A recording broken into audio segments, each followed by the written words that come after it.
Ladies and gentlemen, we are here for another episode with our CX manager, Demulla. We want to understand what really happens in this department.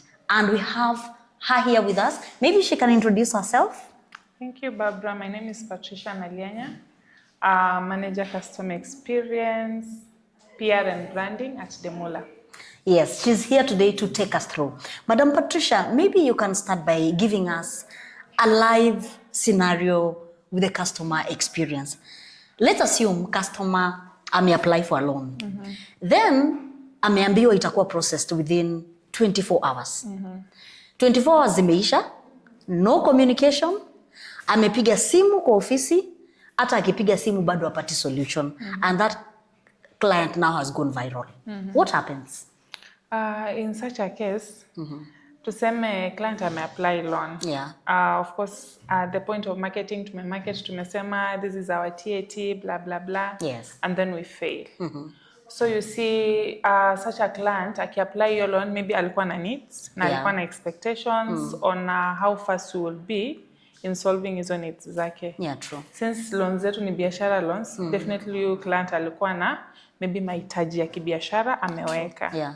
So you see as a company at that point where you have gone beyond the TAT or you are not compliant with the TAT, na bado you are not communicating with the client, na go viral. Yeah. One, as a company, kuna reputational risk. True. You are risking the image of the organization because akienda huko nje atasema avoid Demulla. Yes. Watu watakuambia loan utapata within this time, lakini ni uongo. Unaona? So you see, convincing such a client kurudi inakuwa very difficult. Yeah. That's why you see, for us to say we are maybe working on improving the customer experience or offering a better customer experience compared to maybe other lenders, it's working with the customer throughout life cycle yake when they are taking a loan with us. You see now, kama tumeenda market vizuri, onboard you client vizuri, it means also our communication should be very top notch. Yeah, we should be in touch na your customer, ama tunafaa kuwa na some level of engagement. To an extent yenye akitaka assistance, kuna watu wako hapo on standby.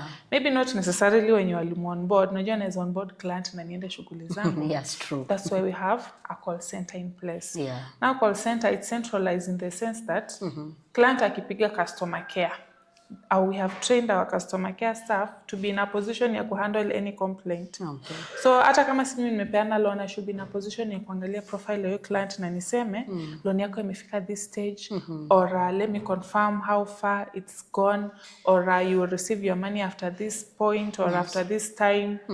And that one gives a client reassurance. Labda tulimarket 24 hours na kumekuwa na some delays because you see the fact that we are using technology, kunaweza kuwa na some downtimes. System issues. Issues, but we should be in a position to communicate with the client. Very and that one now differentiates. Because you see, if I'm irate, inamaanisha nataka tu solution. Hata kama pia sitapata hiyo solution, I need someone to talk to me. Someone to soothe me. Someone to just reassure me that things will be okay. Very, very and that's what we are working on, and we are also training our teams to be in touch with the client, to understand the client. Because once you understand the client, you'll offer better. I may not be telling you maybe loan utapata in the next 1 minute, but I can tell you there's been an issue, we are working on it, and kwenye client ako atakaa akikuwa na amani. Okay. Yes. All right. So in the incidents that huyo customer mshamsort, si ndio? Ameongea na watu wa CX, wamemconsole, wamemsoothe, but bado kuna more delays, and this customer opts to get the loan from another company. But you see, in business, yes, there's the losing part and the gaining part, but we still want this customer back. How do we do that? There is what we call service recovery. Once you lose someone, there are measures you have to put in place to make sure that you are winning this customer back. Yeah. You see, of course, by the mere fact that we are in a competitive market, we cannot necessarily say we will have all the customers to ourselves. Kuna wale wenye they'll come, kuna wale wenye wataenda, kuna wale wenye they will prefer someone else because of one or two reasons. True. But you see now as an entity, lazima tukuwe na mikakati yenye inahakikisha ya kwamba we are not losing clients because of our undoing. True. We are losing clients kwa sababu maybe they were not able to cope up with our expectations or our terms and conditions, ama maybe they are not in business anymore. And you see that one will be reasons without our control. But if it's because of reasons within our control, we should be in a position to make sure that we are sorting that. Sasa in an event client amue kwenda, lazima tufanye root cause analysis. Tuone client alienda kwa sababu alitaka kwenda ama alienda kwa sababu yetu. And if it's our undoing, we need to make sure we are recovering this service or this client. Tumuongeleshe, we apologize if you buy them a gift. Hapo kwa gift umeenda sana. Unaweza nunulia client gift akatae kulipa hiyo loan yako. We are just trying to switch talk this customer. You see now also when we are trying to onboard customers, pia we want to bring quality. Unajua pia client haufai pia kumfanya ama as an entity tumfai kufanya kama unambribe ama unambeg ama unafanya nini. Because once there is the need, someone will look for the solution. But now pia we want clients coming on board clearly understanding the expectations. Of course, if it's something in sisi wenyewe ndio tumefanya, we need to make sure that tuna rectify. But on the part of the client, we want clients who are well informed, clients who understand ni nini, tunawapea hii pesa kwa nini, tuna expect walipe lini, such like things. So at the moment, are your clients well informed? On a scale of 1 to 10, I'll say currently we are at a 7. I cannot say we are at 10 because unakuanga na clients wenye maybe will make calls waseme nimewekewa penalty na sikuambiwa, nimeambiwa sijui nakatwa pesa fulani ya processing na sikuambiwa. You see such like things, and we can say sometimes time you're on board with client, there's a lot of information. How these clients consume this information varies. Kuna client mwenye ukienda kumsainisha loan form yeye ako concerned na pesa. Yeye anataka tu pesa. Yeye anataka pesa. Ukimwambia sign hapa na sign they may not even read. True. So at the end of the day unapata such a client kuna information yenye ata miss baadaye akipatana na maybe something imefanyika on their loan. Anafanya nini? Anashtuka or wanaifind ikikuwa a punitive way or maybe we have hidden charges. But sasa we are still working very closely with our teams to make sure that client education iko top notch. Time when you're on board client, we make sure client anaelewa kila kitu. We set expectations. Na pia we have reminders at every stage. Because tuko na different touch points za our clients. So tukishamaliza onboarding stage, tumeingia maybe collection stage. Before uende collect kwa client, you need to start making calls prior and earlier. Kama ni installment yake imefika na mremind unamwambia Barbara, loan yako iko due in the next 3 days. I'm just making a reminder, unafaa kulifanya malipo yako ya this much and this much, na to just inform you usipolipa kutakuwa na penalty. Unaona, so una make sure at least you are clear with on the client. expectations. Okay. Because most of them, it's just human. True. Sometimes you will pay attention to what you want. If it's the money I want, I may not pay attention to everything else. So that's why learning is very continuous. So for our clients, we try and keep them informed. Every other time, on SMS campaigns, we'll send them SMSs, reminding them on how they can get an increment, reminding them on how they can restructure their loans, reminding them on maybe how they can get lower interests. And that goes a long way. Keep informed. All right, you've talked about how they can restructure their loans. Maybe you can tell us something very brief on that. So restructuring basically, it's tuseme client amekuwa ana service loan na sisi, amekuwa analipa loan yake vizuri. So na amefika mahali, amefanya nini? Ameanza kulemewa. So you see, for the policy that is in place, they must have made at least 50% of their existing loan. Sasa hiyo ingine tufanye nini? We restructure just to add them more time. So kutakuwa na some charges zenye of course itaongezeka, but they get more time to continue planning themselves on how they're going to clear. So basically it's just to lessen the burden.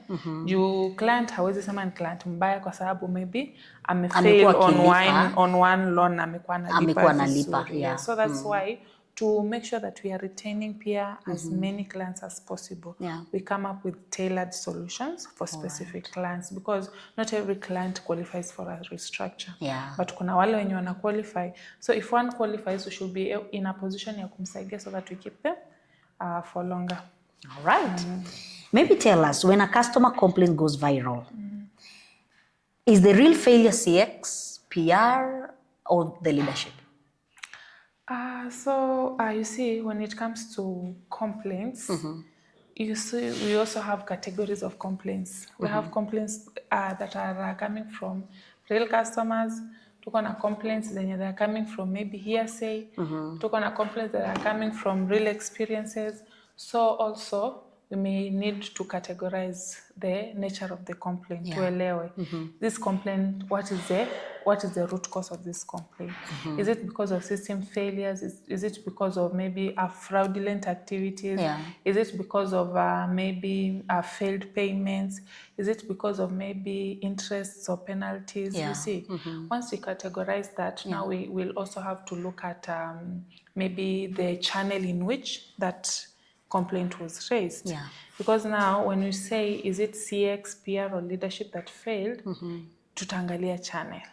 Kuna client mwenye ataenda kwa Facebook, social media, andike now your complaint. Now, you see now akishaenda kwa social media, now it's the responsibility of the PR team to manage that crisis by maybe finding out the exact details, communicating to this client, and maybe giving them a reassurance. Na tuseme client alicall kwa customer care.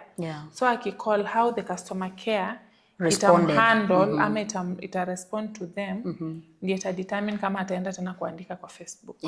Kama hayuko satisfied with how they were handled with the customer care, ataenda kwa social media, wapi aunde video yake TikTok. But also looking at it, tuseme if the complaint is coming for instance from Ugunja branch, or tuseme it's coming from Oyugis branch, pia tunafaa tuulize the management yenye kwa hiyo branch, what did they do? Maybe alipigia manager na manager did not pick. Unaona? So manager asipo pick, then apigie customer care washiki, the next thing atafanya nini? Ataenda kwa mtandao. Because this client, as someone who is complaining or someone who is loud, they just want attention and they want someone to be able to listen to them. So at these different stages, I feel like it's a very collaborative venture whereby it's intertwined. If at some touch point there is no consistency, this complaint will definitely go viral.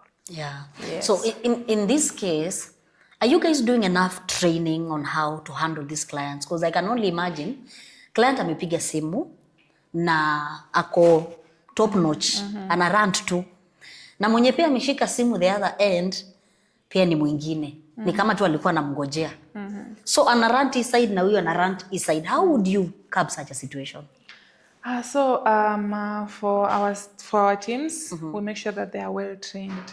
And we make sure that they have skills on de-escalating situations, because you see, client akikuja na rant, that is an already escalated situation. Very true. So de-escalation techniques are very important, and we make sure that everyone masters the art of staying calm in any situation. Hata wale wa field, we always train them. If a situation unaona mambo tu hapa imechemka, you make sure you stay calm. Because you see, we cannot have two parties watu wamechemka. At the end of the day, things have blown out of proportion. So we make sure that our teams are well trained. We also have scripts zenye wanafuata when they are doing those calls with the clients. They do not just talk anything. They have to make sure hata kama ni your complaint, it's well captured. They know the location when your client ana complain from, the nature of the complaint, what caused the complaint, so that now at the end of the day, if we are looking for a solution, maybe it needs an escalation to be able to sort utapata maybe the resolution inakuwa seamless because the person who was handling this matter was calm enough to capture all the details. Because you see, kama mtu anakuja ana rant, wewe pia una rant, chances are hata utajua alikuwa na complain. Yes, and we cannot refuse the fact that some days kuna tu wale clients wenye they can be yani wale wenye tu ni hata hataki kukusikiza. You see? So sometimes if the situation is completely out of hand, we advise our teams to either redirect that call to someone else who can handle that client. Because you see, for example, if I'm a junior staff, a client is ananigombanisha na nafeel kama hatutaelewana. Nikiambia client, now let me hand you over to my manager, I feel maybe there is a solution there. So if you feel this is a call you can't handle or it's a complaint you can't handle, redirect it to a person maybe who can handle it better or who will make the client feel ni kama atapata solution. So at the end of the day, this is how you look at it and how you de-escalate the situation. That will bring about a difference. Okay. Okay, is the notion, the customer is always right, still relevant? In the modern days, you see,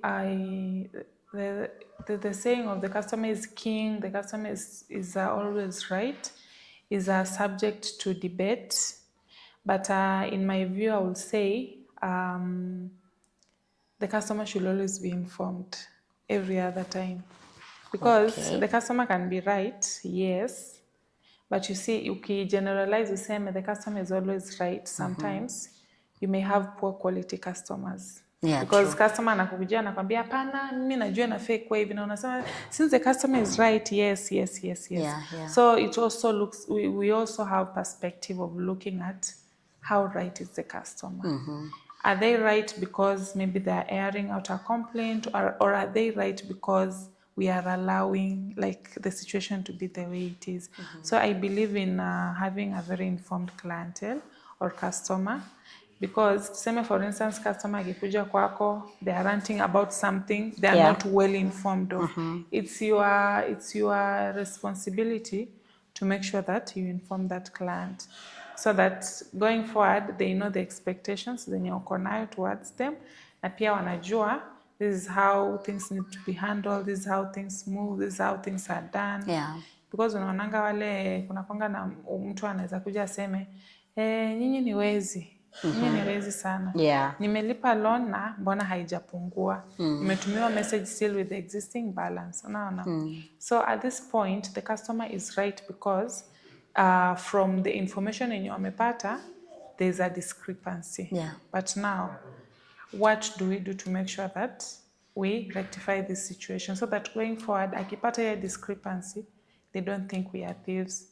They can just understand that there is an error and the best they can do is to raise the issue so that it's sorted. Now unajua it's better for a client who raises the issue rather than that mwenye alikuwa offended amenyamaza na ameingia kwa nyasi. So afadhali mwenye ata raise the issue. All right, kuna this type of clients wenye hawako educated. In the time that you are communicating, you're sending, you talked about SMSs, you send SMSs, oh client, are you educated? How do you help this client? We have structured our SMSs to feel very lay. Ukiangalia our communication atuongelei to purely English, tuna try at least to mix na Kiswahili here and there. But you see, looking at also how segmenting our clientele, we have a percentage, say around 10% of an illiterate clientele wenye maybe they cannot read and write, but they are running successful businesses. For such, the reason why we send such ni basically reminders of what they have already been told by the field teams. So that's why we encourage continuous education. And we are just using the SMS as a different channel to make sure that we are passing out the same information that maybe washaambiwa, just to make sure we are staying in touch and they're staying informed every other time. So kuna wale maybe hata wako na mlika mwizi na macho ioni, labda watu wanaita watoto wanakuja wanaambia hapo kuja unisomee hii message ni gani, at least anamsaidia kusoma. So having our teams on the ground really helps us, because hata ukiangalia collections mingi they are not just done online, iti wanakaa wanangoja, they go to those clients to collect. And during such visits unapata pia there is re-education, ama anaweza fika na aseme kuna message walinitumia hapa sijaelewa. Most of our teams huko nje wanaitwa walimu. Basically our clients refer to them as walimu because all they do ni kuwafunza na kuwaonesha na kuwaambia. So we are very confident that our teams are also helping to spread the same information. Maybe not to a level that we would want, but tunakama pia na mikakati tuone venye we will reach everyone else uniformly. Ndio tukituma message tukoshua kila mtu amepata. Or if not all, a larger percentage wapate na waelewe. All right. So what happens to this kind of clients when they don't understand English, they don't understand Kiswahili, but they are running successful businesses pale mashinani? Yeah, we have a number of them. Hata tuko na wenye they will make calls and they will want to speak in their local dialect. In the local dialect, or they will want to speak to someone who specifically understands that. And that's why we try to be as diverse as possible. Na unapata hata huko wale walimu, most of them unapata they understand the local language. When we are doing hizo hiring nini, when we are going to a town, we try to empower also my youths wa hiyo town. So that in an event we need such type of support, we do not feel ni kama we have a certain clientele when you wamekuwa isolated, we are able to reach all of them. So that fact is iko, lakini hatujakuwa na gap ile yenye tuseme we are in a certain town and we cannot be able to understand that language. Or ama tuseme in our call center kuna language yenye wakipiga hatutelena, but we try. It's like 1%. Majority kama waelewi English, they understand Swahili, even if it's not even if it's to the nearest Swahili, wataelewa. All right. You see, that's a plus. Yeah, it is. Okay, one more question. Okay. Do brands care more about looking good or actually being good to their customers? When we look at it from the PR point of view, you see now for PR, it's all about the image. True. Yeah. So you see, I may be looking good, but I'm not doing good. Yeah, true. So I think the differentiator is the customer experience. The customer experience. Because you see, we have brands who have very, maybe we have brands who have very huge followings on social media. We have brands who have very big names. Like we have brands who are well known, but they offer very poor customer experience. That does not dilute the fact that they are looking good. But doing good now will come to how the customer feels when they are interacting with these brands. Yes. You know, for instance, you may have a well-known hospital. It has, let me use that example, it has specialists, it has the best medication, but you take 5 hours to get to a doctor. You see, out here, it's looking good because it's known for good medication, specialists and everything. But how you feel there will determine if it's that really brand good. Is really good. Yeah, true. So I think at the end of the day, customer experience is everything. It's everything. It's everything. And right. Customer experience is what will tell us if the brand is really doing good. It's really doing good. Yes. All right. Maybe tell us, how do you tell a CEO their brand promise is completely disconnected from reality? Remember, this is your boss. And you're supposed to tell him that their brand promise is completely disconnected. If it's my CEO, I'll just ask him a simple question. Do you understand your customers? From the response that he'll give me, I'll know if he truly understands that his brand is disconnected from reality or not. All right. Yes. Well, you've heard what Madam Patricia, our manager, CX branding, has told us today, and we've come to the end of this session. I believe you've picked something from that, and you've also learned something. Until next time, Bye-bye. Ciao.